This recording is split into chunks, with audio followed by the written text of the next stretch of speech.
Seize fire लागू हो जाने के बाद गाज़ा वासियों में काफ़ी एक खुशी का आलम है, जश्न का माहौल है, लेकिन इस बीच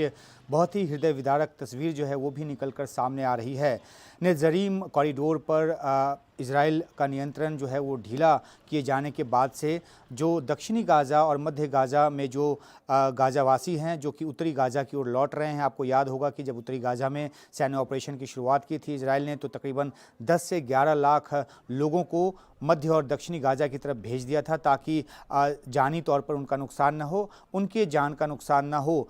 लेकिन जब अब ये लोग लौट रहे हैं महीनों बाद अपने घरों को, 15 महीने बाद तकरीबन या 14 महीने बाद, तो बहुत ही तबाही का जो आलम है वो नज़र आ रहा है।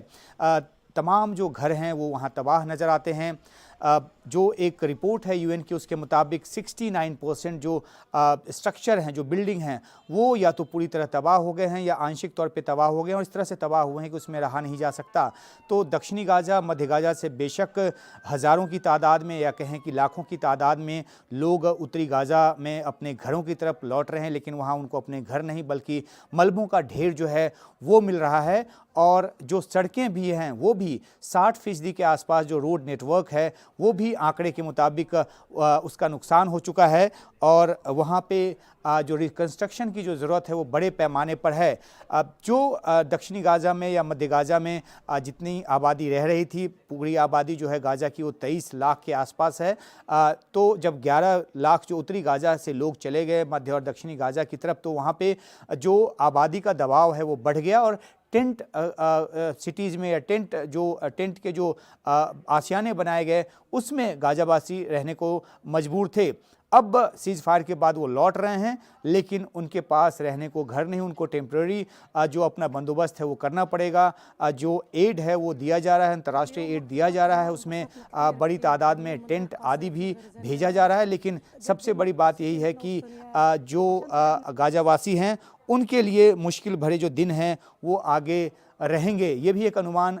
बताया गया है कि गाज़ा के को पूरी तरह से क्लियर करने में, जिस तरह की तबाही वहाँ पर हुई है, उसको क्लियर करने में तकरीबन 15 साल लग सकते हैं और रिकंस्ट्रक्शन में इतने साल लग सकते हैं ताकि गाज़ा जो है वो फिर से अपने पैरों पे न सिर्फ स्ट्रक्चर के तौर पे बल्कि आर्थिक तौर पे भी खड़ा हो पाए, क्योंकि आर्थिक तौर पे भी काफ़ी नुकसान हुआ है वहाँ पर लोगों का। और इज़राइल में जो फ़िलिस्तीनी आकर काम करते थे वो 7 अक्टूबर के हमले के बाद से ही वो बंद है, तो उनके पास रोज़गार का भी एक बड़ा संकट होगा। लेकिन बड़ी बात यही है कि जो गाज़ावासी हैं उनको अब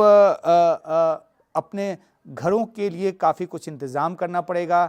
उनके पास जाहिर सी बात है कि पैसे या किसी भी तरह की आमद का जो ज़रिया है वो नहीं होगा और उनको उनका सारा दारोमदार जो है अंतर्राष्ट्रीय जो सहायता है उस पर निर्भर करेगा। देखना है कि रिकंस्ट्रक्शन के लिए कौन से देश सामने आते हैं, यूएन क्या कुछ कर पाता है और किस तरीके से इनको अपना घर मिल पाता है। एक अनुमान के मुताबिक 2,45,000 के आसपास यानी कि तकरीबन 2.5 लाख घर जो हैं वो तबाह हो चुके हैं। और इसलिए जब ये दृश्य सामने आ रहा है कि लोग अपने घरों को लौट रहे हैं, तो आखिरकार वो घरों को नहीं लौट रहे बल्कि अपने घरों उनके जो घर हैं जो मलबे के ढेर में बदल चुके हैं वहाँ तक लौट पा रहे हैं। और शायद इस बात की भी उनकी खुशी है कि वो कम से कम अपनी जगह लौट तो रहे हैं, वो भी इतने लंबे अरसे बाद। बेशक वहाँ पर उनको अपना घर न मिल रहा हो, तो ये एक हृदय विदारक तस्वीर जो है उस खुशी के बीच में भी, सीज़ फायर होने की खुशी के बीच भी नज़र आ रहा है और आम गाज़ावासी इस अभिशाप को झेलने को मजबूर हैं।